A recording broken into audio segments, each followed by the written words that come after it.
Ok. Bom, inicialmente a gente precisa agradecer a todos que estão assistindo o vídeo, informar que esse é mais um evento do programa Debates Contemporâneos de Ciências Contábeis, e esse é um programa do Departamento de Ciências Contábeis da Universidade Federal de Roraima. Hoje nós vamos falar sobre fraude contábil.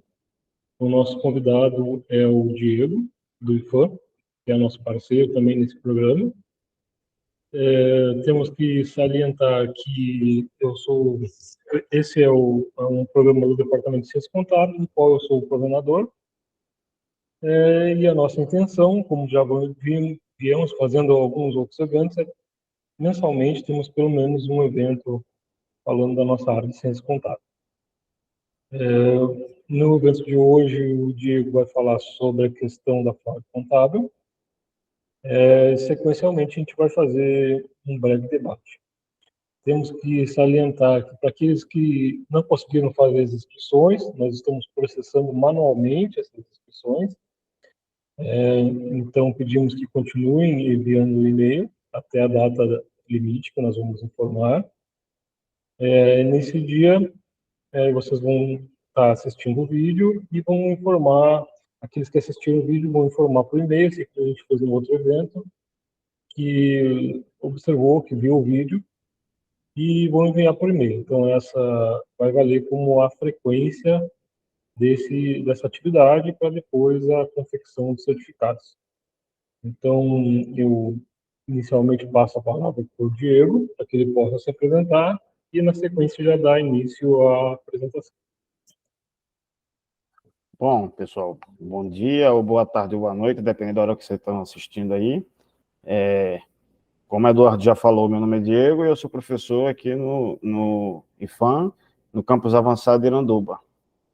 E hoje a gente vai discutir um pouco sobre fraude contábil e abordar, inclusive, uma das fraudes contábeis que está em evidência nesse momento, que é o caso das lojas americanas.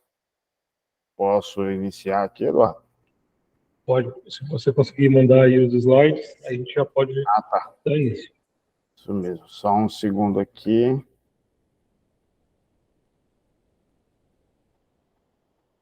Iniciou aí? Está carregando. Aí, agora apareceu. Bom. Tá. Então, vamos iniciar pela definição, né?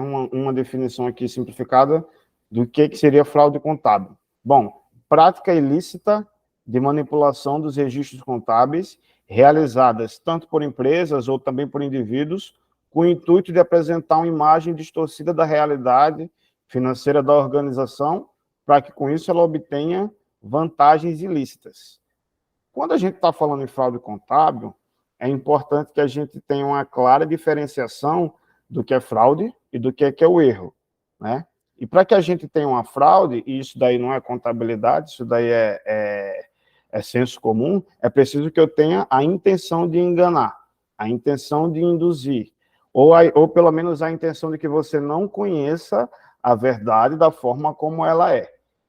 E aí a gente vai ter alguns eventos em que a pessoa ou a instituição tem essa intenção e manipula as informações contábeis para que eu passe uma imagem distorcida ou uma imagem falsa daquela que realmente seria a situação da empresa. E de que forma que a fraude contábil ela é operada, né? A gente tem algumas práticas que são mais frequentes, lembrando que mais frequentes significa as que foram detectadas. Talvez possa existir até alguma que venha a ser detectada no futuro, que agora a gente ainda não tenha conhecimento. Mas as mais frequentes são omissões de informações importantes. E aí essa omissão de informação importante vai variar muito. Por exemplo, a gente tem fraudes contábeis que são enviesadas para superfaturar ou superavaliar a situação de uma empresa, especialmente quando eu estou preocupado com o investidor, né? E aí eu posso omitir um ilícito do qual eu já tenho ciência. A gente teve no caso da tão debatida na época Petrobras, né? Em que na Petrobras eles já tinham ciência do que vinha acontecendo ali, e os processos da Operação Lava Jato, inicialmente eles não constavam nas demonstrações contábeis, o que levou uma das empresas de auditoria na época a não querer assinar as demonstrações contábeis, porque aquilo não estava contido ali. E aí, na época, a imprensa caiu em cima, muito também por se tratar de uma empresa pública, porque a gente não observa essa mesma pressão, com esse mesmo teor na empresa privada, mas isso daí vem um outro debate, que eu acho que até Eduardo vai falar melhor sobre isso no final, mas a gente também pode omitir informações positivas, e esse é muito comum no caso de sonegação fiscal. Então, é aquela venda que é feita por fora, é aquele imóvel não declarado, é uma situação em que você está buscando esconder o patrimônio para obter a vantagem de, no caso, pagar menos imposto, né? Aí a gente tem uma segunda situação, inclusão de informações falsas. Está mais ligada aí também à superavaliação de alguma coisa, mas também pode estar ligada à subavaliação. Uso de notas frias. É uma fraude contábil também ligada à lavagem de dinheiro, em que eu preciso justificar uma saída de recursos, né? Ou uma entrada de dinheiro, na verdade, eu tenho que justificar uma entrada de dinheiro, e eu simulo uma venda que de fato não aconteceu, para que ali aquele recurso de origem ilícita tenha aparência de recurso lícito. Erros propositais de cálculos. Bom, a gente sabe que em contabilidade, várias vezes a gente tem opções, né? Em vários momentos a gente tem opções, são as chamadas escolhas contábeis. Você optar por uma escolha em detrimento de outra que é legalmente válida, não é um erro proposital de cálculo, mas a gente encontra fraudes contábeis também nessa forma de erros propositais de cálculo mesmo. E outras formas que vierem a se manifestar aí também. Bom, e aí quais que são as causas, né? O que leva a empresa ou o indivíduo a cometer essa fraude contábil? E a primeira delas, muitas vezes, é a pressão por resultados, no caso, o atingimento de metas. Aí a gente tem duas situações. A primeira, que é o básico, a sobrevivência, necessidade fisiológica, que é a manutenção dos empregos, né? Bom, quando a gente vive no mundo capitalista, que é o que a gente está vivendo, a gente sabe que a manutenção da nossa situação, da situação de quem está à frente de uma organização, especialmente quando a gente vai para o nível estratégico, está vinculado, sim, ao resultado daquela empresa, está vinculado ao resultado da atividade operacional daquela organização. Então, para que se mantenha aquelas pessoas naquela situação, ela depende de bons resultados. E quando a realidade não condiz com essa expectativa, muitas vezes a empresa, as pessoas, elas recorrem às fraudes contábeis, né, para que assim eu consiga me manter naquela posição. E, se ligado a isso também, tem a manutenção dos bônus, né, que aí entra naquele conflito de interesses. Porque quem é dono, quem tem capital investido ali na empresa, quer que, de fato, a empresa ela esteja operando de forma correta e que o negócio esteja fluindo. Enquanto quem está ali na frente, na função de CEO, na função de diretor, foi ali colocado e está para atingir metas, é dado como incentivo para essa pessoa bônus, participação nos resultados, e aí vai além da simples necessidade de se manter, vai na intenção da pessoa de ganhar mais com aquilo. Então, é mais interessante que a empresa ela demonstre um resultado sempre superior. E aí, por isso, é importante a regulamentação da CVM, né? Que é a Comissão de Valores Imobiliários. Por que é importante a atuação da CVM aí? As empresas que têm ações negociadas na Bolsa, todos nós, eu, o professor Eduardo, vocês, qualquer um de nós pode comprar uma ação na Bolsa de Valores. E como é que a gente vai saber que isso é seguro? Porque as empresas elas estão sujeitas à regulamentação da CVM, né? E aí os gestores, as pessoas que estão ali à frente, têm que seguir uma série uma série de diretrizes na hora de divulgar suas informações contábeis, por exemplo, e a divulgação dessas informações, ela é regulamentada pela CVM para que haja uma proteção ao mercado investidor, né?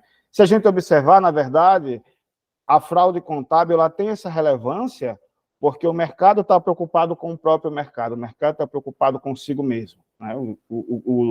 O dono do capital está preocupado com a forma com que esse capital está sendo ali trabalhado. Aí a segunda principal causa é a sonegação, né? Como eu comentei aqui anteriormente, para a empresa pagar menos imposto é interessante, e aí às vezes ela recorre para a sonegação, né? Para a ocultação de receita, é a principal forma de sonegação. Cultura organizacional inadequada, né? Bom, a cultura organizacional, aquele ambiente vivenciado pela empresa, e aí muitas vezes difundido, potencializado, reproduzido de cima para baixo. Se você está numa empresa em que você sabe que a própria empresa tem receita que não é declarada, e você é funcionário de um setor que tem um determinado tipo de autonomia, da qual você também possa obter alguma vantagem indevida, termina que essa cultura difundida pela empresa contamina o funcionário e faz com que ele também reproduza aquilo que ele verifica na prática no próprio ambiente de trabalho dele, né? Não significa que é justificativa para que a pessoa se corrompa, mas é uma das causas, né? É um dos potencializadores. E aí a gente tem também falta de treinamento e supervisão. Bom, eu já trabalhei uma época em instituição financeira, especificamente na área de auditoria, e a gente tinha treinamento anual sobre prevenção aos crimes de lavagem de dinheiro. O crime não mudava, mas o treinamento era frequente, para que sempre ficasse em evidência o quanto aquilo era negativo e a importância de se combater aquela prática, quais seriam as consequências, inclusive legais e penais, para quem praticasse, né? Então, muitas vezes, se fala, não se pode dizer que eu não sabia, mas às vezes é o fato. Às vezes a pessoa, de fato, não sabia, né? É a minoria dos casos? Possivelmente, mas pode acontecer. E aí a gente também tem a falta de supervisão, mas que também não deixa de estar ligada à falta de treinamento. Não adianta só eu ter uma supervisão para cuidar de outras pessoas que podem desconhecer qual que seria a prática correta, se a minha supervisão também não conhece. Então, o treinamento, nesse sentido, ele tem que abranger não só o pessoal do nível operacional, mas também o pessoal do nível tático, né? Eu só consigo supervisionar as atividades de Eduardo se eu souber exatamente o que Eduardo faz. E se eu souber exatamente o que Eduardo poderia fazer que viria acarretar algum prejuízo ou algum dano para a minha empresa. E a gente tem também aí a falta de controles internos. Bom, a falta de uma adoção de uma estrutura de governança corporativa mais robusta. Quando eu tenho uma empresa grande, uma empresa de capital aberto, uma sociedade anônima, é diferente de eu ter uma microempresa no seio familiar, né? Em que muitas vezes as decisões passam por uma pessoa e está tudo bem. Quando eu trabalho com muitas pessoas desconhecidas, cada um com seus interesses, é natural que diante de uma possibilidade de decisão, todos são seres humanos, é natural que possa surgir uma dúvida ou um conflito ali. E para isso é preciso que eu adote uma estrutura mais robusta, em que a decisão não fique concentrada numa pessoa só, não seja verificável, auditável, não seja retificável, por exemplo. Então, a falta de uma estrutura que possibilite que tudo isso daí ocorra, termina potencializando a possibilidade da existência de uma fraude contábil. E aí, a gente tem no Brasil, ao longo do tempo, vários exemplos de fraudes contábeis, mas tem aqui alguns exemplos, iniciando pela União do Brasil, que em 2021, a companhia que ela trabalhava com distribuição de energia elétrica realizou diversas fraudes contábeis, e aqui uma pausa, né, porque não foi só no Brasil, mas aqui no Brasil também, com criação de empresas fictícias e manipulação dos resultados financeiros. E aí, segundo o autor, a empresa foi uma das maiores fraudes contábeis da história do país, com prejuízo estimado em 1,2 bilhões de reais. E aí, muitas vezes, a gente pensa, tá, mas a empresa fez a fraude lá, pagou menos imposto para o governo, e por que isso é considerado um prejuízo? Isso é muito básico, né? Mas como estamos falando aqui com vários públicos, a gente sabe que quando o governo arrecada menos, ele tem menos potencial de executar aquelas funções que são atribuições constitucionais do governo, as nossas proteções e nossas garantias fundamentais, né? Então, esse daí, 1,2 bilhões de uma só empresa, no universo de milhares, é muita coisa. Lembrando que esses casos que a gente comenta aqui, e todos os casos que foram descobertos hoje, são só os casos que foram descobertos, que são a minoria, são a ponta do iceberg. Até porque se todo mundo fosse descoberto, ninguém mais faria, né? Aí a gente tem, em 2008, a Sadia. A companhia escondeu perdas cambiais de cerca de 2,5 bilhões. Ou seja, ela tinha uma perda do qual ela tinha conhecimento e as demonstrações contábeis não refletiam essa perda, passando ao investidor, passando para a sociedade, passando para o governo, a impressão de saúde financeira maior do que aquela empresa desfrutava naquele momento. Gerou uma desvalorização no momento da descoberta, né, das ações na Bolsa de Valores, e a Sadia foi penalizada pela CVM e teve que pagar uma multa de 2,5 milhões.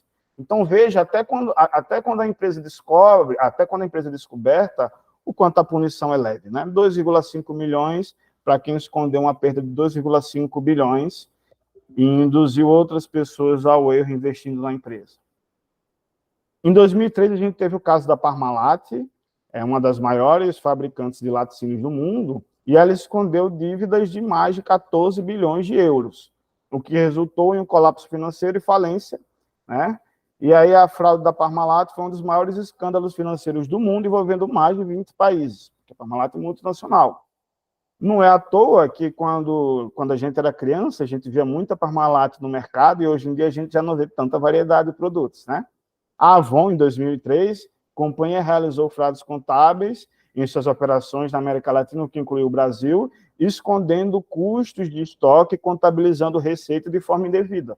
Vocês que são alunos do curso superior ou técnico de contabilidade, sabem que o lucro, de forma grosseira aqui, ele é calculado através do confronto de receitas com despesas. A maior despesa da empresa sempre vai ser o seu custo operacional. Então, quanto menor for o custo, maior será proporcionalmente o meu lucro. Da mesma forma que quanto maior for minha receita, né, desde que o meu custo não acompanhe na mesma proporção, maior proporcionalmente será o meu lucro. No próximo caso aqui, a gente tem um da JBS, e esse está um pouco mais fresco na nossa memória, né, que foi em 2017. Primeiro ano do governo Michel Temer. A maior processadora de carne do mundo. Escondeu informações sobre a delação premiada, né? E aí, para refrescar a memória de vocês, delação premiada é quando a empresa ela vai lá confessar o ilícito dela ou de outro que ela tenha ciência, né?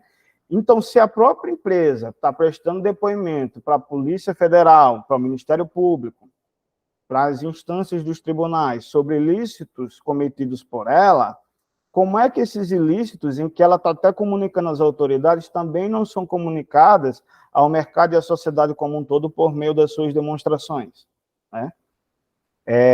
Bom, e aí ela escondeu as informações que ela entregou à justiça na delação premiada, e além disso, eu ainda me lembro, 2 dias antes deles terem ciência de que aquela delação ia sair na imprensa, eles fizeram várias operações no mercado de câmbio. A JBS foi multada em 10,3 milhões pela CVM e teve que pagar 2,3 bilhões. Porque o que acontece, né? Na economia, a gente vê que quando as empresas elas divulgam essas informações bombásticas, as ações da empresa elas tendem a diminuir, o dólar tende a subir, e a empresa vai lá e faz uma grande compra de dólares, sabendo que por causa de um crime cometido por ela mesma, o dólar vai disparar, né? Então, o cara foi lá, foi desonesto no primeiro momento ao cometer a série de ilícitos, e antes de contar os ilícitos, ainda compra o dólar para se dar bem de novo. e a empresa foi duplamente penalizada nesse caso. A OGX, talvez não muito conhecida, mas Ike Batista muito conhecido, entrou em colapso após descobrir que suas reservas de petróleo eram menores do que o anunciado, né? Então, quando a gente trabalha com avaliação de ativos, mais uma vez, a gente tem aqui a parte das escolhas contábeis, a gente vai ter laudos técnicos. Você, sei lá, trabalha na empresa de mineração e descobrir um potencial de exploração em determinada área. Vou chamar uma empresa especializada, que vai ter lá seus engenheiros e vai estimar um valor. Muitas vezes, eles estimam dentro do intervalo. Eu acho que esse local que você descobriu tem potencial para explorar entre 15 e 20. E aí você pede que se potencialize aquilo. Não, será que não dá de 30 a 40? E aí a gente vai e termina superavaliando uma coisa que a gente sabe que de fato não é. Então, quem olhava lá para os ativos da OGX, verificava um valor que estava totalmente incondizente com a realidade. E a empresa sabia. Então, a empresa foi processada pelos próprios investidores que acusaram de divulgar informações falsas e infladas. A fraude resultou em um prejuízo de 8,4 bilhões. Vou passar aqui no próximo. É mais recente a Petrobras, né, que por meio da Operação Lava Jato foi descoberto aquele esquema de corrupção. Desvio de dinheiro causou um prejuízo de 6,2 bilhões aos acionistas. E, segundo a investigação, os executivos inflavam os valores dos contratos para que assim pudesse distribuir entre aquelas pessoas que estavam ligadas ao meio político, né, ligadas principalmente ao pessoal do Congresso. Cada um tinha um conhecido recebendo alguma coisa da Petrobras. E para que eu conseguisse escoar esse dinheiro e ele conseguisse passar para as mãos de outras pessoas, eu precisava inflar as saídas legais, as saídas contratuais. E era assim que a Petrobras operava. E aí a gente entra no caso que está mais em evidência agora, que é o caso das lojas americanas. E lembrando que o que está sendo falado aqui são apurações preliminares, porque é realmente assim, o que se sabe até agora, basicamente, foi por meio de uma entrevista, e as informações de como de fato ocorreu, a gente só vai ter quando as demonstrações contábeis da Americanas desse ano forem divulgadas. Eles já avisaram até que vão postergar o envio das informações, porque é preciso que se levante o que realmente aconteceu lá. E a sociedade, o governo, todo mundo que fiscaliza está de olho. E o que aconteceu nas lojas americanas está muito ligado a um tipo de operação que é típico de empresas do varejo, que é a operação de risco sacado. E aí, como é que essa operação ela ocorre? A gente tem uma empresa que, no caso das operações de risco sacado, ela assume o papel de empresa âncora, em que precisa comprar mercadorias de fornecedores a prazo, que aí entram as americanas. Os fornecedores, muitas vezes, eles não têm condições de fornecer aquele prazo que a empresa âncora ela precisa, ou tem condições de oferecer, mas não numa taxa de juros que a empresa âncora esteja disposta a desembolsar, porque ela precisa considerar sua margem de lucro e outra série de fatores aí. E aí, a empresa âncora e o fornecedor, eles são só duas partes, e vejam que essas duas partes operando separadamente não fica bom para ambos. E aí precisa entrar uma terceira, que é uma instituição financeira, que é procurada pela empresa âncora, né?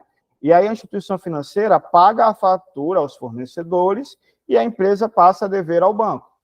E aqui, esse tipo de operação não deve se confundir com desconto e duplicata. Porque, veja, no desconto de duplicata, o fornecedor topa vender a prazo e ele que procura o banco para descontar aquela duplicata, pagando ali uma taxa. E, inclusive, se por acaso o comprador não pagar o fornecedor que vai ficar devendo ao banco. Aqui, na operação de risco sacado, não.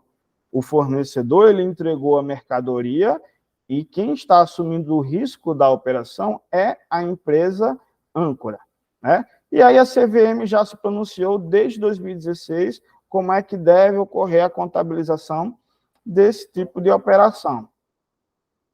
Um outro aspecto relevante que a gente tem que considerar é o ajuste a valor presente. E aí eu trago aqui a Lei das ECAs, a 6.404/76, que vocês devem estar cansados de ouvir falar, mas vamos aqui falar resumidamente sobre esses dois artigos. Artigo 183. Nos balanços, os elementos do ativo serão avaliados segundo os seguintes critérios.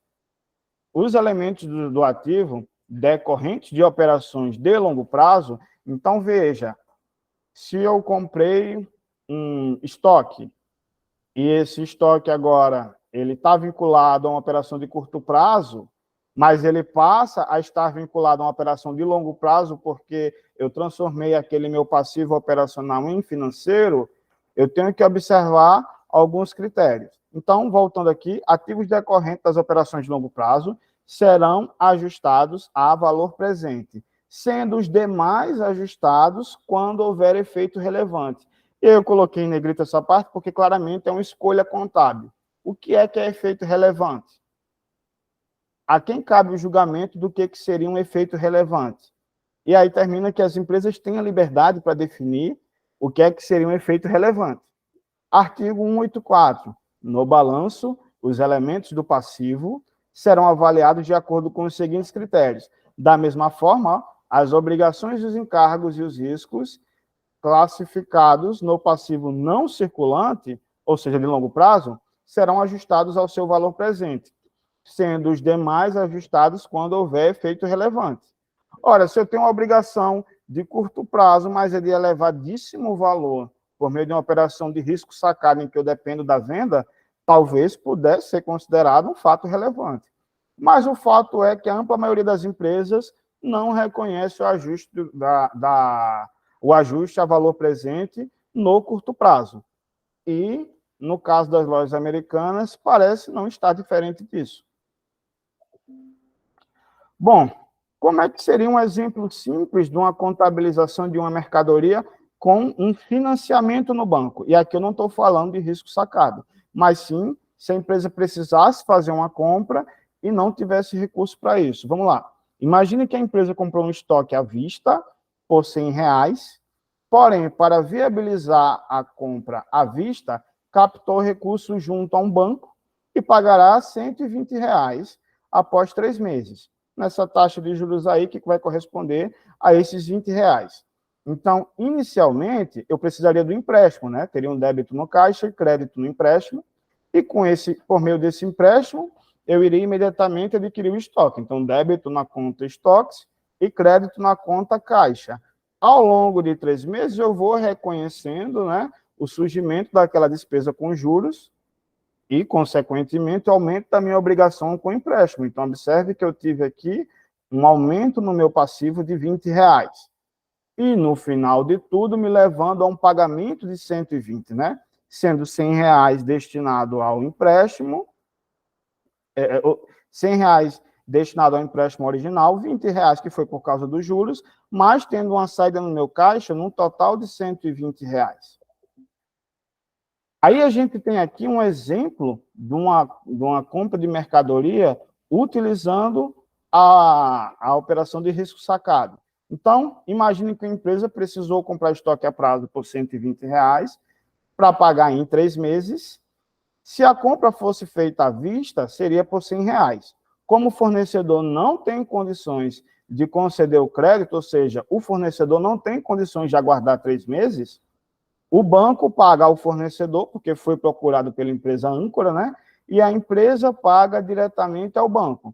Então, inicialmente aqui, o que é que teríamos? Uma entrada no estoque e um crédito ao fornecedor, porque eu reconheço aquela dívida com o fornecedor. 2 ou 3 dias depois, a mercadoria chegou lá no meu depósito. E aí, ó, eu debito o fornecedor porque ele cumpriu a informação, ele cumpriu com a obrigação dele, e aqui eu credito a conta empréstimo, porque aí, de fato, passa a ocorrer a operação do financiamento da minha mercadoria. E aí, ó, após 3 meses, reconheço a despesa com juros e aumenta ali o meu saldo de empréstimo, que estava em 100, mas passou a ser 120, e faço o pagamento, por fim, dos 120 do meu caixa, sendo que desses 120, R$100 são da obrigação original e 20 dos juros que foram decorridos. E aí eu chamo a atenção para as contas que estão sendo utilizadas aqui. A gente tem uma conta do ativo, que é o estoque, a gente tem uma conta do passivo, que são as contas empréstimos e fornecedores, né? Tem uma transferência ali, mas a gente tem um reconhecimento de uma despesa financeira, despesa com juros. Quando a gente vai fazer a apuração do resultado do exercício, a gente sabe que são confrontadas ali receitas e despesas. Então, se existe uma despesa, eu tenho que reconhecê-la porque ela vai impactar diretamente no meu resultado. Enquanto contas de ativo e passivo, enquanto não se transformam em despesa, permanecem ali no meu balanço e não impactam no meu resultado. Então, é preciso que se enfatize a importância de reconhecer as despesas, inclusive assim que elas ocorrem, conforme determina lá o princípio da competência. Aí aqui a gente tem a descoberta, e lembrando mais uma vez que é preliminar, e a maior parte das descobertas aqui é a transcrição do que foi dito pelo CEO lá. Então, em 12 de janeiro de 2023, numa conferência com investidores e analistas, organizada pelo BTG Pactual, por acaso uma das instituições financeiras que atuava junto à empresa âncora Americanas, né, se preocupou até com a organização do evento. O executivo, Sérgio Rial, que no prazo recorde de 9 dias tomou posse como CEO, descobriu o que chamou de inconsistências em lançamentos contábeis, né? E a gente tem um eufemismo, até uma situação bem suavizada, e renunciou ao cargo.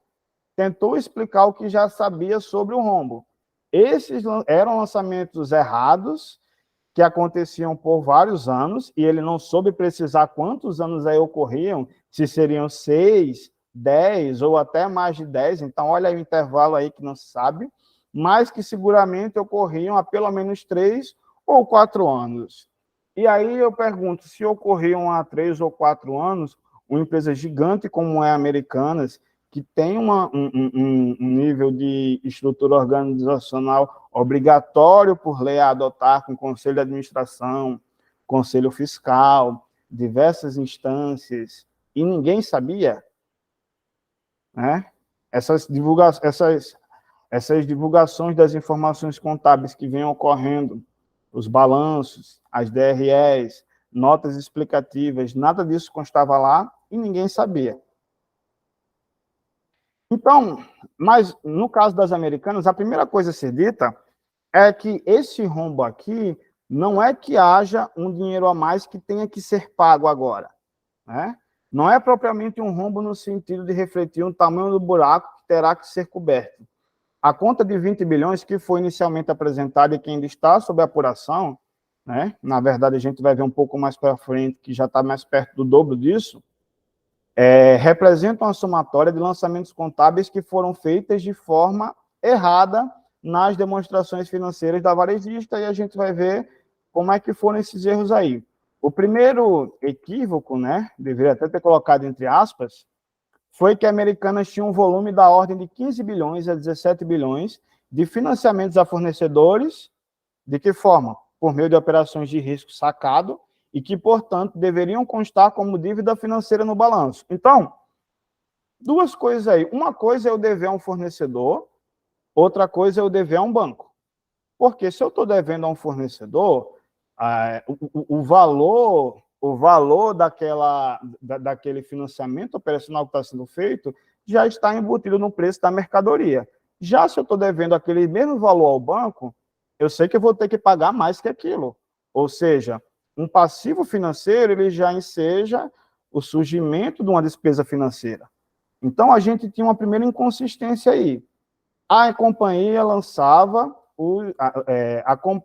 os lançava como dívidas com fornecedores, um passivo operacional e não financeiro. Ou seja, quem olhava o balanço não esperava que daqueles 15 a 17 bilhões ainda houvessem juros a ser contabilizados ali. E aí a gente tem um segundo erro, que é consequência do primeiro, mas que fique claro que não ocorreu em simples consequência do primeiro. Foi um erro que, por causa do... Para eu errar na primeira vez e continuar errando, eu tenho que errar essa segunda vez aqui. Então, esse volume de dívida bancária tampouco estava totalmente refletido na chamada conta fornecedores, que contempla os valores devidos a fornecedores. No balanço do terceiro trimestre, essa conta era da ordem de 5 bilhões apenas. Então, veja a discrepância entre 17 bilhões e 5 bilhões. Porque o que acontecia aí? A conta fornecedores foi indevidamente reduzida da ordem de bilhões de reais. Agora há pouco, eu mostrei um exemplo de como é que seria a contabilização de uma compra com um financiamento. Então, se eu comprei R$100 de mercadorias, eu pago aqueles R$100, mas também pago aqueles R$20 de juros. Sendo que quando eu estou pagando os fornecedores, eu paguei só os 100 e os 20 foi para a conta de juros. O que Americanas aparentemente, e que se frise aparentemente, porque ninguém ainda sabe ao certo o que aconteceu, era, comprei R$100, contabilizei no passivo apenas os R$100. Paguei os R$100, diminuí na obrigação de R$100. E futuramente, quando eu tiver que pagar os R$20, em vez de ela lançar despesa, o que ela fazia? Diminuir ainda mais o seu passivo em R$20. Então, uma operação totalmente, assim, uma aberração contábil, né? Porque como é que eu só devo 100 e pago 120?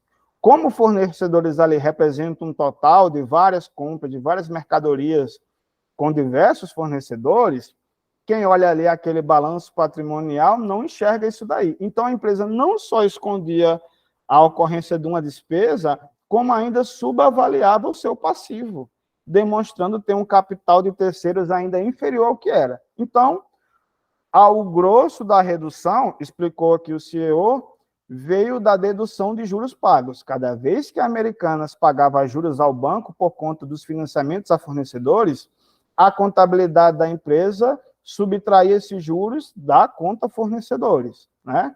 Então, o pessoal do IFAM, que até recentemente fez uma prova aí envolvendo contas de despesa, fatos contábeis mistos, então imagina só se você tem aí um boleto para pagar e tem juros por causa disso, e aí você desconsidera aqueles juros e paga tudo como se fosse a obrigação original. Isso daí não fecha, né? A equação patrimonial, o entendimento da equação patrimonial é muito relevante para isso. A gente sabe que de um lado a gente tem um ativo, do outro lado a gente tem o passivo exigível, né, que é o circulante e o não circulante, e a diferença disso é o meu patrimônio líquido, que ele termina por incorporar as contas de resultado ao final do período. Então, quando eu vou diminuindo cada vez mais o meu passivo exigível, eu vou aumentando a proporção que o meu patrimônio líquido ocupa naquilo dali. Então, a Americanas, ela passou a não só esconder uma despesa, como apresentar uma saúde financeira muito melhor do que ela tem. E que isso daí impulsionava, inclusive, a empresa a conseguir mais e mais operações de risco sacado no mercado. Então, ela passou praticamente, ao que tudo indica, a operar só com risco sacado, e todo mundo emprestava, porque ela continuava fazendo operações de risco sacado, e não só se mantinha, como ainda reduzia os seus passivos, né? Vendendo cada vez mais.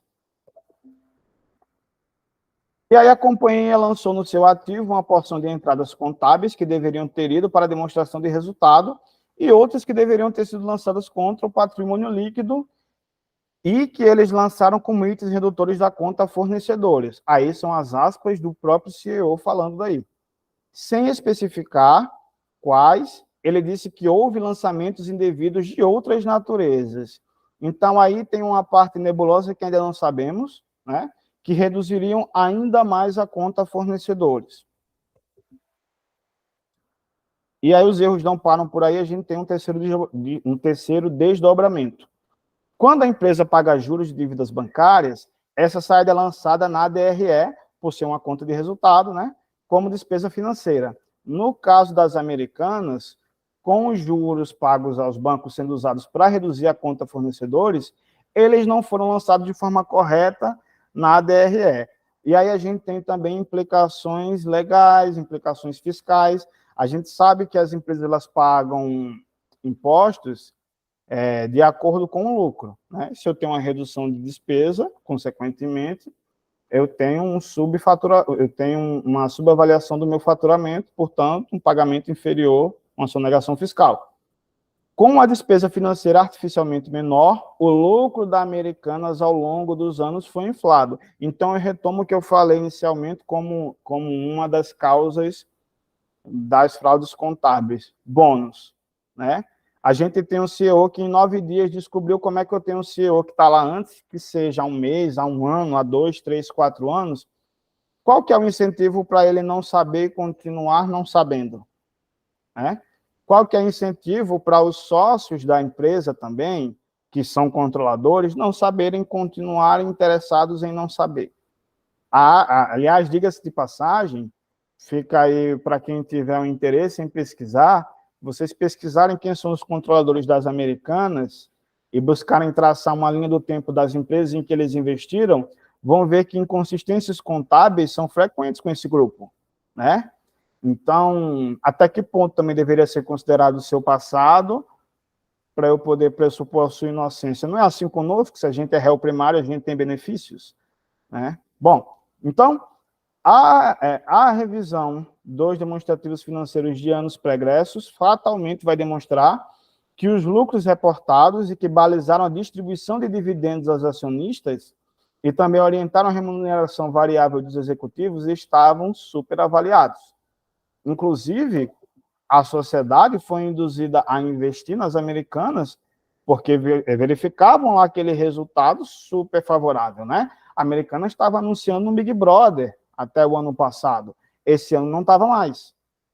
Bom, vai ter uma variedade de ajustes que, combinados, resultam em 20 bilhões, resumiu o CEO. Segundo ele, no entanto, ainda não é possível afirmar quantos bilhões terão que ser subtraídos de resultados de exercícios passados e qual será o impacto negativo no patrimônio líquido da empresa, né?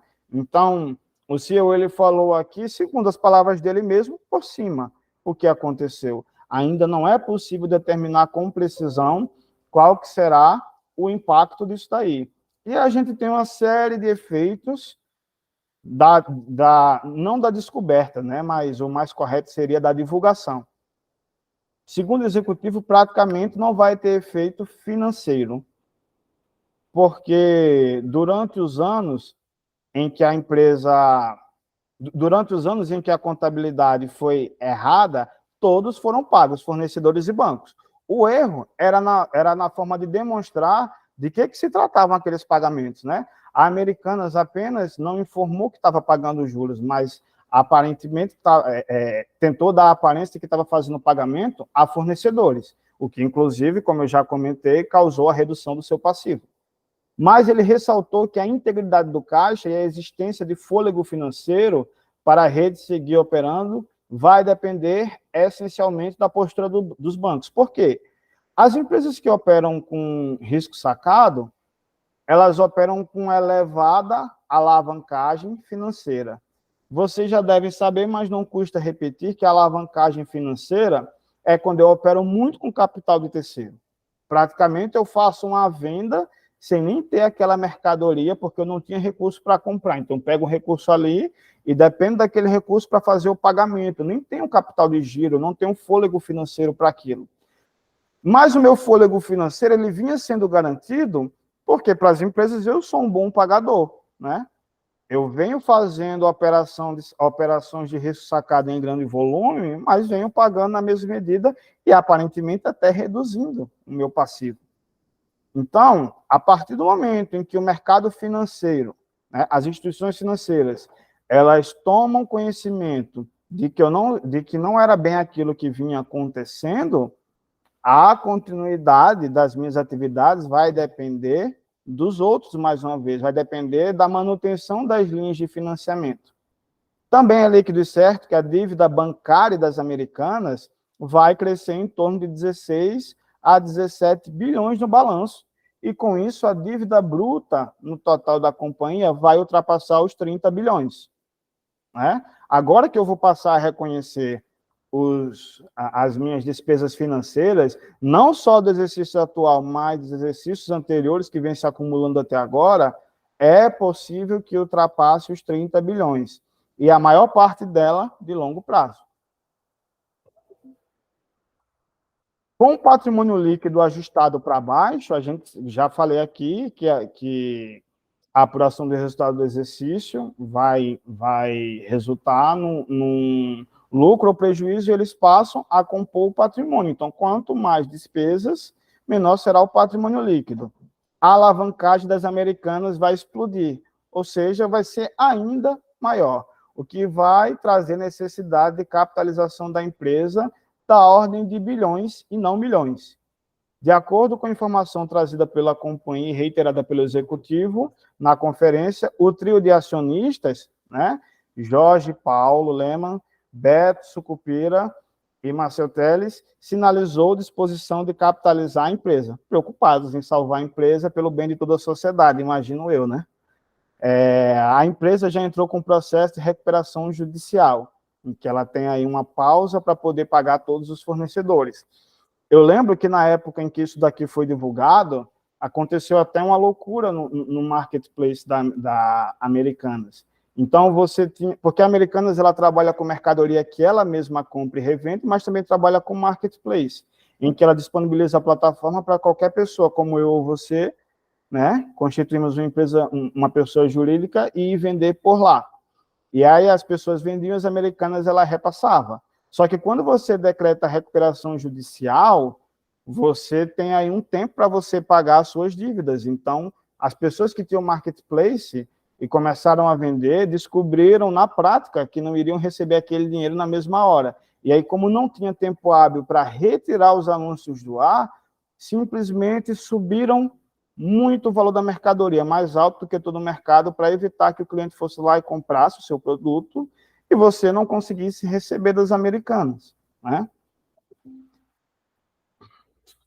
Bom, e aí, agora que se falou um pouco do que é fraude contábil, dessa fraude contábil que aparentemente vem ocorrendo nas Americanas, a gente tem algumas formas de prevenir e detectar as fraudes contábeis.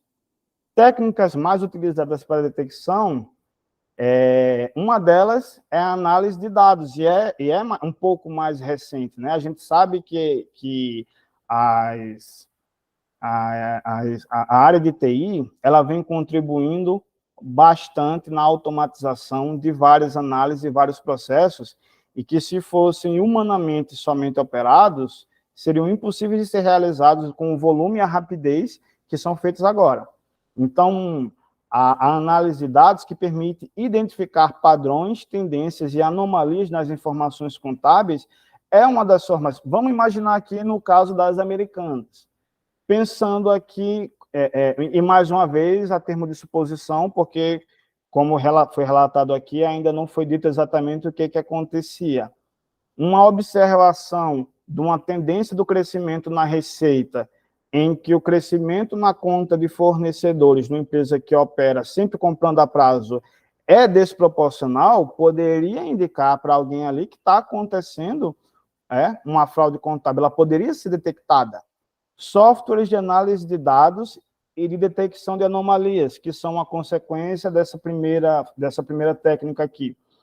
E aí, realização de auditorias internas e externas, que devem ser conduzidas de forma independente e objetiva, que seja importante e que se ressalte a importância da independência. Porque em todas essas empresas que foram ditas agora, especialmente quando as fraudes estavam lá na cara, as demonstrações elas foram auditadas, né? Uma das técnicas contábeis, além da escrituração, é a auditoria, em que a gente vai lá verificar a fidedignidade, o quanto aquelas informações são verídicas, e para isso eu vou empregar uma série de procedimentos, uma série de conferências, né, baseada, parte delas em documentos, para que eu possa atestar e dizer, não, essas demonstrações que as lojas americanas estão divulgando, elas condizem com a realidade. E a empresa ela veio sendo auditada por anos, né? Não significa que as empresas de auditoria elas são capazes de visualizar tudo. Mas o que acontece muitas vezes é que as empresas de auditoria elas podem estar sendo incentivadas a não pesquisar a fundo as coisas. A gente tem, mais uma vez, o conflito de interesses, né? Porque empresa de auditoria, ela é contratada pela própria empresa, que foi quem elaborou as demonstrações contábeis, né? Então, é um pouco polêmico esse ponto aí. E aí, formas de prevenção, né? Implementação de um sistema eficiente de controles internos, aí segregação de funções, sistemas mais robustos, e aí, inevitavelmente, a gente tem a elevação de custos. Para que eu possa controlar, é preciso que eu pague por esse controle, né? Realização de auditorias internas e externas de forma independente. A adoção de uma cultura organizacional ética e transparente, em que os valores da empresa estejam alinhados com a integridade e a honestidade. Vamos falar um pouco mais sobre isso daqui a pouco no próximo tópico. Investir em treinamento e capacitação dos colaboradores da empresa, especialmente naqueles que atuam na área contábil e financeira, né? Então, se eu tenho funcionários que têm um determinado poder de decisão ali e cuja conduta pode resultar em uma fraude contábil, a empresa, como parte interessada de que aquilo não ocorra, deve promover treinamento e capacitação para os funcionários, para quem está na supervisão, deve difundir essa cultura da valorização da ética para que os funcionários possam incorporar aquilo dali e a empresa possa se ver, pelo menos dentro das suas possibilidades, né, o mais livre possível dessas práticas. E aí eu trago aqui alguns exemplos de empresas que dizem adotar boas práticas de prevenção a fraudes contábeis. A Petrobras, vejam que o caso foi em 2014. Em 2015, implementou medidas para aumentar a transparência e prevenir a corrupção, como a criação de uma área de compliance e a adoção de um novo modelo de governança corporativa, né? Então, uma vez que foi verificado que tudo aquilo ali estava errado, a empresa se mexeu, né, pressionada ali, e adotou um novo modelo, e que, inclusive, resultou em alteração na lei das estatais, né? Hoje em dia não é mais possível eu indicar qualquer pessoa para um estatal como eu fazia antigamente. Antigamente eu poderia indicar, sei lá, o cara é açougueiro, vai lá comandar o banco porque você é meu amigo. Hoje em dia já não é mais assim. A Vale do Rio Doce, em 2019, criou um canal de denúncias para os seus funcionários e terceirizados, além de ter implementado programas de treinamento de conscientização sobre a ética e compliance. E aí a gente, por acaso, tem mais uma empresa, né, que recentemente foi envolvida em eventos. A gente teve ali as barragens. E depois foi revelado que as empresas de auditoria, e aí a gente não está falando de auditoria contábil, mas a empresas de engenharia, meio que sabiam que a estrutura das barragens estava inadequada, mas vinha ali, por pressão da empresa, dando pareceres favoráveis para aquelas estruturas, né? Então, a gente tem mais uma empresa que passou a adotar um novo modelo de governança, depois que a sociedade descobriu e foi lá tomar satisfação. A Natura também adota medidas para garantir a transparência e a qualidade das informações financeiras, como auditorias externas e revisões periódicas dos processos contábeis. Bom, em síntese, a gente tem aí a noção do que é que são as fraudes contábeis, né, que são essas manipulações intencionais para que eu apresente uma imagem distorcida e assim obter dali algum benefício. E aí a gente tem como principais motivadores a pressão por resultados, a intenção de pagar menos impostos, né, a sonegação, e a falta de uma cultura organizacional e de treinamentos e controles internos, muito também provocados já por causa dessa falta da minha cultura organizacional. Então, elas provocam distorções na representação da realidade, resgatando aqui o objetivo, né, da contabilidade, que é representar a realidade para aquelas pessoas que tomam decisão.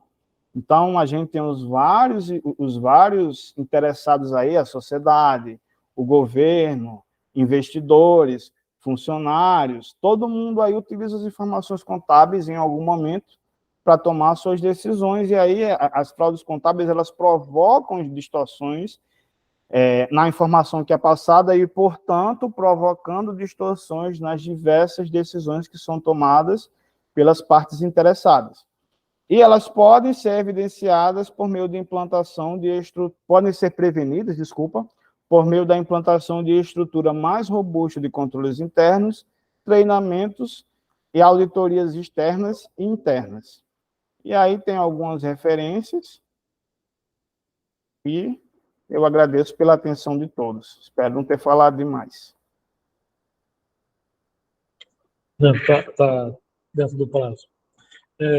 Então, Diego, a gente agradece a sua explicação. É sempre bom ver uma abordagem do professor Diego, porque ele expõe ao limite, né, a minúcia, e ainda nos coloca esses links para outros assuntos que a gente verifica na explicação dele. Então, dando continuidade aqui no nosso evento, eu vou pedir para o professor Diego encerrar aí a apresentação, para que eu possa colocar a próxima. Ah, tá, só um momento A aqui. gente vai fazer um comentário. Então, eu vou falar um pouquinho sobre essas questões, esses comentários que a gente foi observando na apresentação do professor Diego.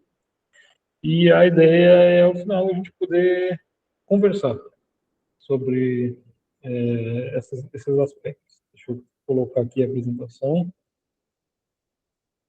E. Espera aí que ele não está aparecendo.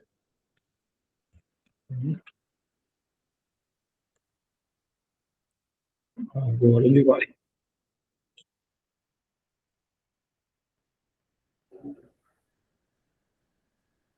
Aí. Ele está aparecendo como. Tu tem que dar o F5 e compartilhar outra tela. Calma aí. Vou ver aqui. Tem que interromper esse aqui também, né? Interrompe. Aqui, vamos começar de novo.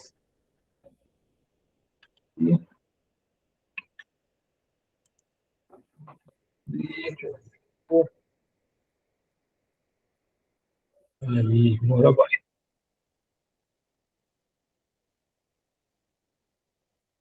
Aí, pronto. É isso. Bom, então a gente estava observando aí com o professor Diego e a gente verifica que essa prática ela ocorre com até uma certa frequência, né? Apesar da quantidade de impactos negativos. E o que a gente tem a comentar em cima desse trabalho do Diego parte dessa ideia. A gente entender que mundo é esse que a gente está inserido, né? Como é que são as nossas relações econômicas, empresariais, sociais, estão constituídas de maneira que essas coisas acontecem. E a gente vê como isso é prejudicial, seja para o desenvolvimento da empresa, para o desenvolvimento, inclusive, da contabilidade, como isso impacta, como o Diego falou muito bem, como isso impacta na essência da contabilidade, né? Da nossa busca por oferecer essas informações, por representar uma realidade adequada. E em alguns momentos a gente verifica que há um problema e que ele é constante. Bom, então o que eu pretendo falar aqui sobre essa questão? A gente vai falar um pouco sobre o neoliberalismo e a fraude contábil, tentando tecer uma relação entre os dois para a gente poder formular alguns insights para considerações. O que é, então, um neoliberalismo?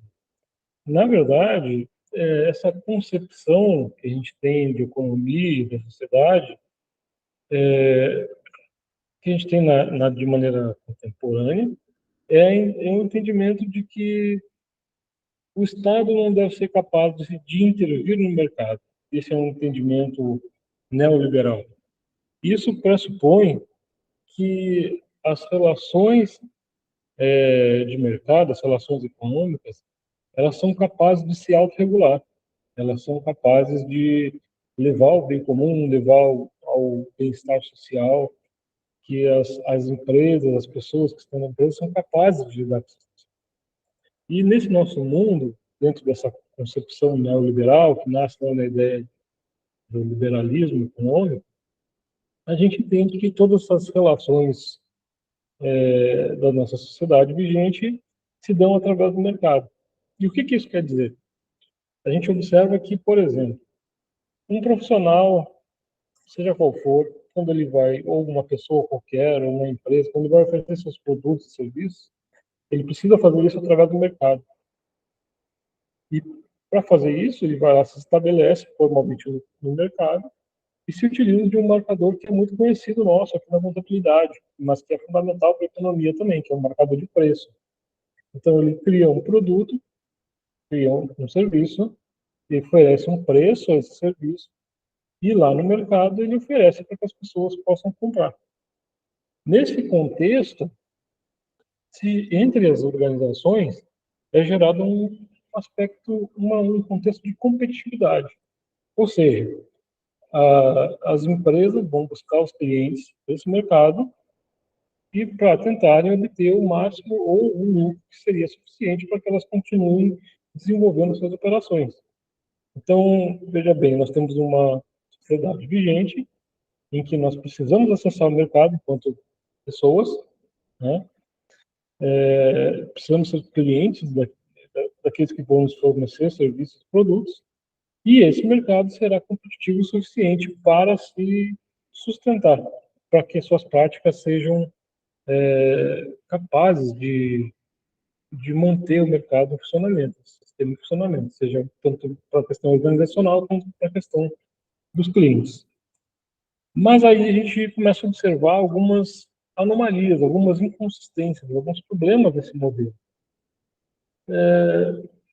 Isso nos leva a entender esse contexto de competitividade do mundo neoliberal, que algumas distorções sobre os conceitos essenciais do que é a empresa e do que é o mercado passam a ser observadas com alguma frequência.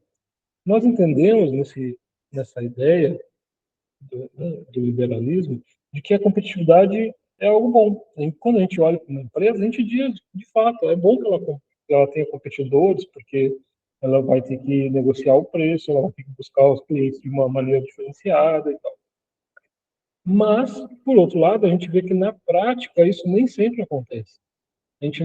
Muitas vezes a gente vê que essa competitividade entre as empresas ela está num aspecto teórico, num aspecto filosófico. E no dia a dia a gente começa a ver são questões assim. Começamos a aceitar conceitos em que a empresa existe para gerar lucro. É bem, a gente não está mais nesse contexto essencial em que uma empresa seria para uma pessoa oferecer o seu serviço, ou um grupo de pessoas oferecer os serviços ao mercado, os seus produtos, para que as outras pessoas que estão buscando aquele serviço possam adquirir. Não, o que a gente começa a observar é que uma empresa serve para gerar lucro. Ela vai gerar lucro. O restante dessa frase, que seria importante nesse contexto filosófico do neoliberalismo que a gente está falando, ela já foi suprimida. Ela vai gerar lucro independente do que ela faça. Ela serve para gerar lucro. Então, muitas vezes, algumas atitudes acabam sendo justificáveis, porque a empresa precisa dar lucro, a empresa precisa funcionar, ela precisa, os seus acionistas precisam ser remunerados, seus donos. Um outro ponto que a gente começa a observar com uma certa naturalidade também, e essa naturalidade, na verdade, ela é naturalizada, ela não é algo natural, que o gestor tem o seu interesse principal de maximizar sua utilidade. E buscando maximizar sua utilidade, ele quer com que os acionistas ou os donos das empresas tenham o máximo de lucro possível e que ele quer com que a sua gestão seja o mais eficiente possível dentro daquele escopo organizacional que ele está inserido. Mas, para fazer isso, ele se utiliza de qualquer vantagem. Parece que essas frases elas estão incompletas. Né? A gente vê a empresa serve para lucro, mas e aí? E se ela corromper um gestor público? E se ela, para obter lucro, ela destruir o meio ambiente? Se é para obter lucro, ela gerar problemas na sociedade? Parece que falta alguma coisa ali. A mesma coisa com relação ao gestor. Para aumentar a sua utilidade, para se tornar mais importante, mais relevante no contexto que ele está inserido, e se ele agir aplicando uma fraude contábil? Entende? Então, essas frases elas parecem estar um pouco descontextualizadas ou falta uma parte delas. Mas são frases que hoje são comuns, a gente escuta, inclusive como conceitos aceitáveis. Então, os acionistas e os empresários buscam obter lucros crescentes, incessantes e indefinidamente. Veja bem, isso também é uma proposição que se tornou naturalizada. É comum.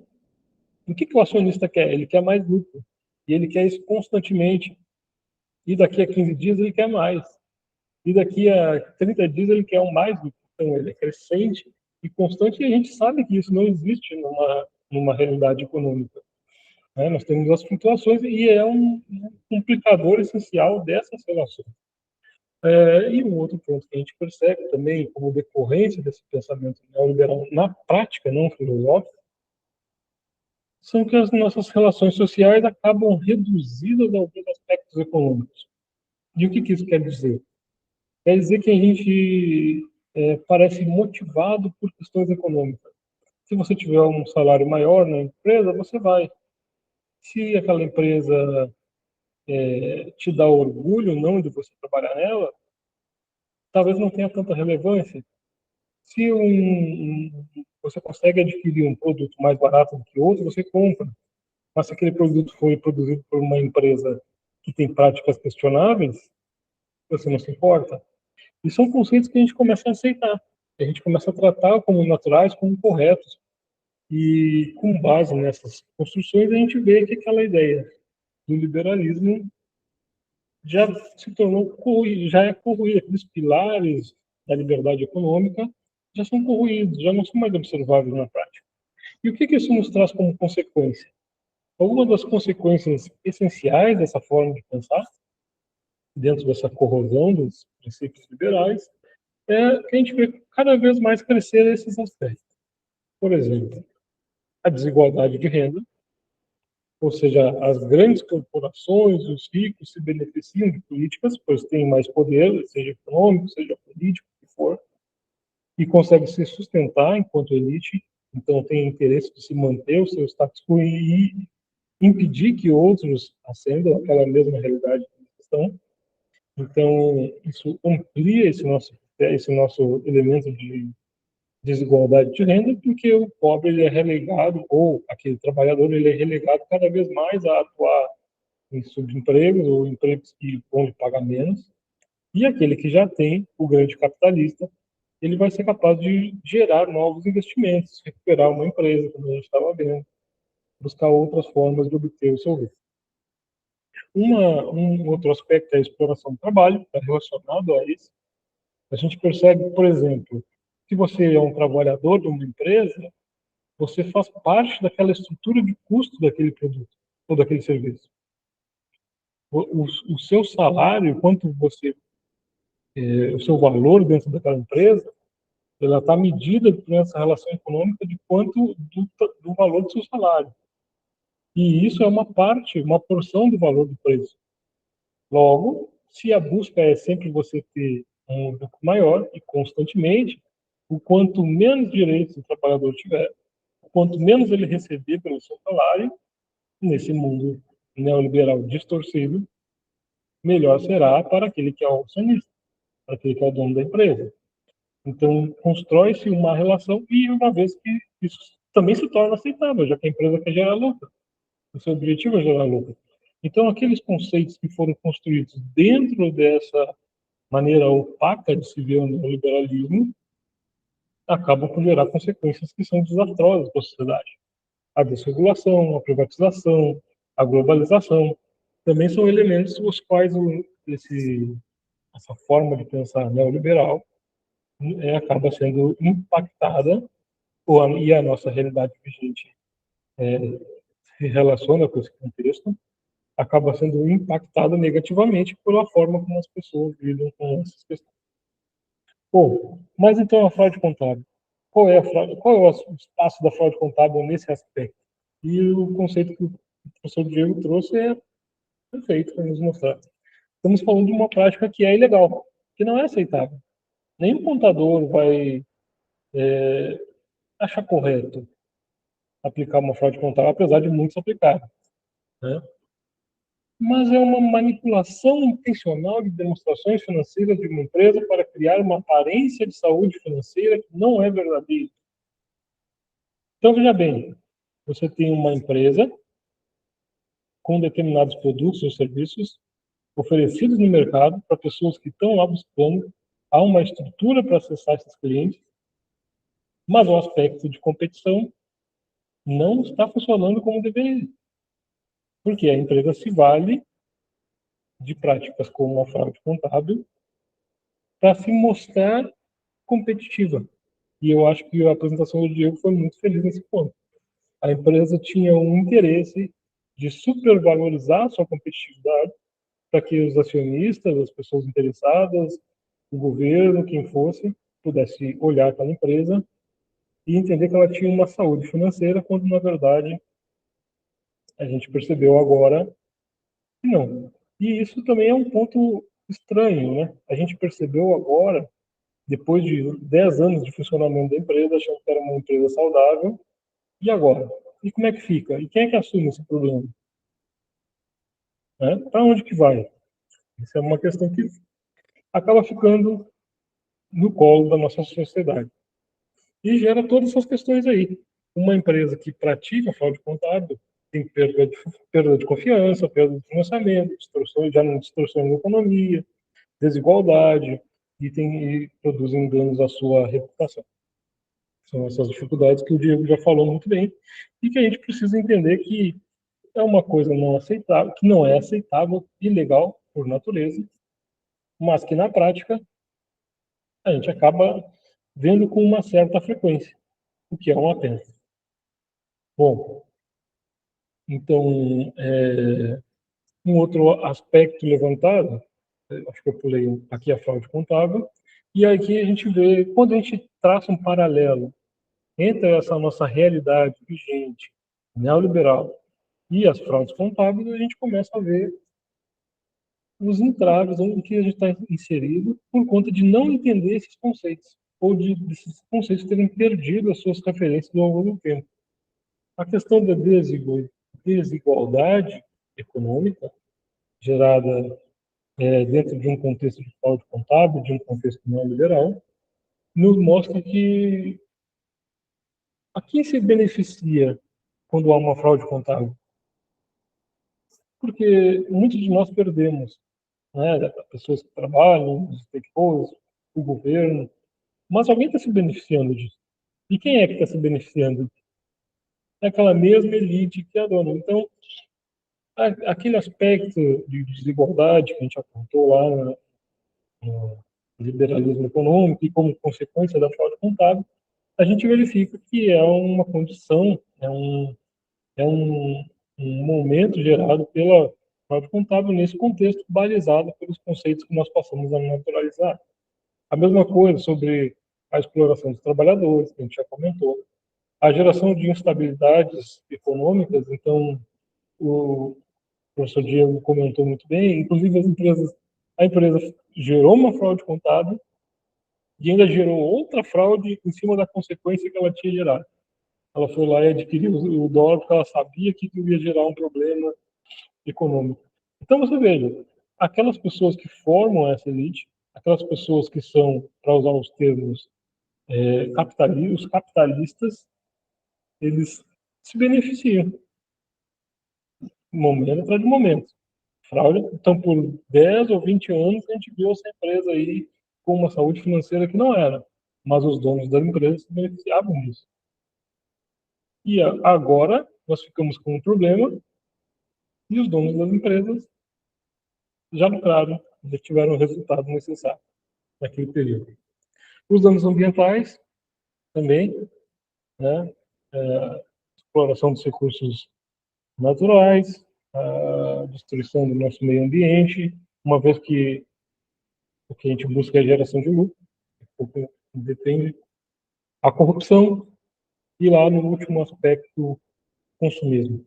Então, a ideia é a gente perceber que a fraude contábil ela é algo que a gente não aceita, que a gente não acha correto, a gente dificilmente eu acho que nenhum contador vai aceitar isso como um aspecto aceitável do cotidiano, mas nós vemos isso cotidianamente, o que é uma certa contradição, e parece ser um problema que se encaixa muito bem na forma como a nossa sociedade está montada. Parece ser um problema que se encaixa muito bem naqueles conceitos em que nós naturalizamos e que, mesmo dentro de um pensamento neoliberal, eles já são um pouco descontextualizados.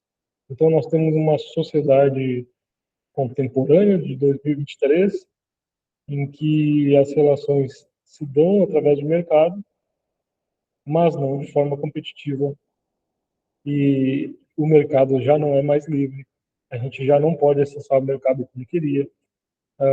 As pessoas que dominam o mercado têm a força suficiente para manter o seu status quo, para evitar que outras pessoas acessem esse mesmo mercado. E nós vivemos numa situação em que essas situações, esses momentos de fraude, seja contábil, seja em outros aspectos, seja através da auditoria, seja no compliance, seja o que for, acabam se tornando constantes dentro desses conceitos que a gente consegue. Deixa eu encerrar aqui a minha apresentação, para a gente poder continuar.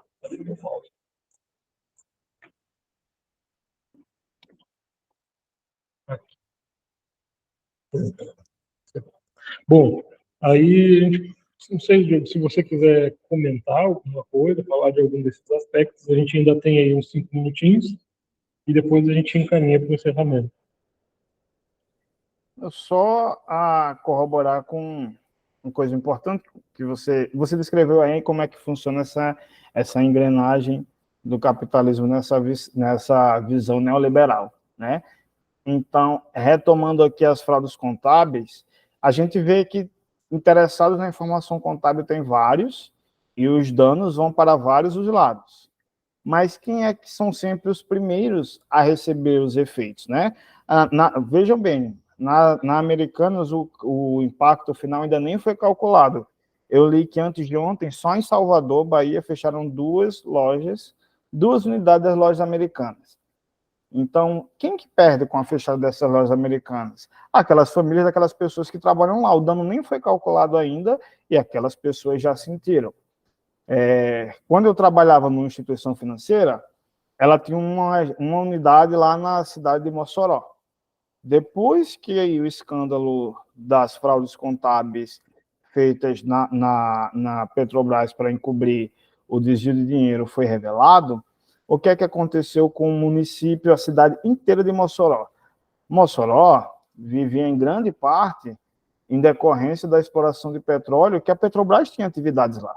Então, você tinha N empresas que prestavam serviços, né, terceirizados para a Petrobras e várias famílias que viviam daquilo dali. E, inclusive, a instituição financeira, na qual eu estava lá fazendo auditoria interna, ela tinha vários clientes que não puderam pagar os empréstimos na instituição financeira, porque todos eles eram de Mossoró, obviamente, e porque eles tinham atividades que dependiam de empresas que tinham negócios com a Petrobras. Então a gente às vezes ouve Eduardo falando, ouve o que eu estou falando e fica pensando, tá, é ruim, mas quando é que isso chega em mim? Isso chega já, isso chega agora. Isso chega no dia que é revelado, porque o preço da concorrência já sobe, porque é um concorrente a menos, né? É alguém que está ali para cair, né? Então, o próprio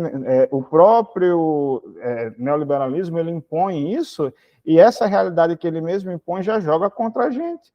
Porque a concorrência é boa, mas a própria concorrência, quando ela deixa de existir, ela é pior ainda, né?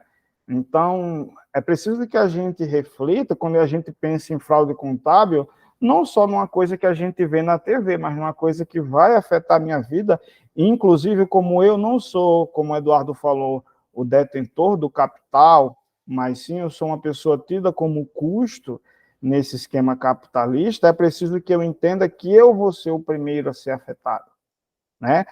Escândalo numa empresa pública, então vamos privatizar. Tá, mas se privatizar, o que é que vai acontecer com o custo daquele serviço? Vai aumentar. Se vai aumentar, será que eu vou conseguir acessá-lo? E se eu conseguir, ainda vai ser com a mesma frequência? Então, eu também vou ser afetado. Então, é preciso que você reflita sobre o que está sendo dito aqui e sobre qual é que é o reflexo disso na vida que você tem hoje. Não importa o quão simples seja a vida que nós vivamos, nós somos impactados por tudo isso que está sendo dito aqui. E é isso. Muito bem, é isso, né? Esse contexto de instabilidade, e que, na verdade, a gente vê que todo o risco dessas operações acabam com o trabalhador, né? Quem está assumindo o risco é quem está trabalhando na empresa, no final das contas, indiretamente, sem saber, sem se beneficiar de outros elementos, mas o risco está com o trabalhador. Bom, então já temos o adiantado tempo aqui. Eu vou inicialmente agradecer ao professor Diego, ao IFAM, pela parceria, apontar aos alunos, lembrar aos alunos que quando virem o vídeo é preciso enviar o e-mail, informar o nome, informar que viram o e-mail, porque isso vai servir como a frequência dessa atividade. Posteriormente, a atividade a gente vai encaminhar um relatório, então vai ter todo o processamento da informação aqui internamente à instituição, isso leva um certo tempo, mas os certificados vão ser disponibilizados assim que for encerrado esse momento.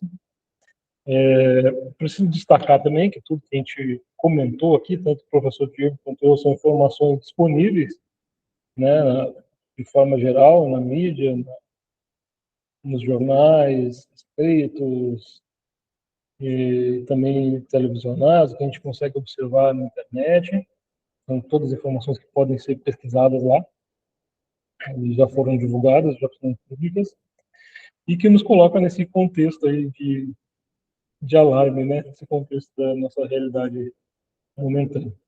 Então, eu agradeço ao professor Diego, agradeço a todos que assistiram e convido a todos para o nosso próximo evento, que a gente vai divulgar dentro do escopo do nosso projeto dos debates contemporâneos de ciência contábil.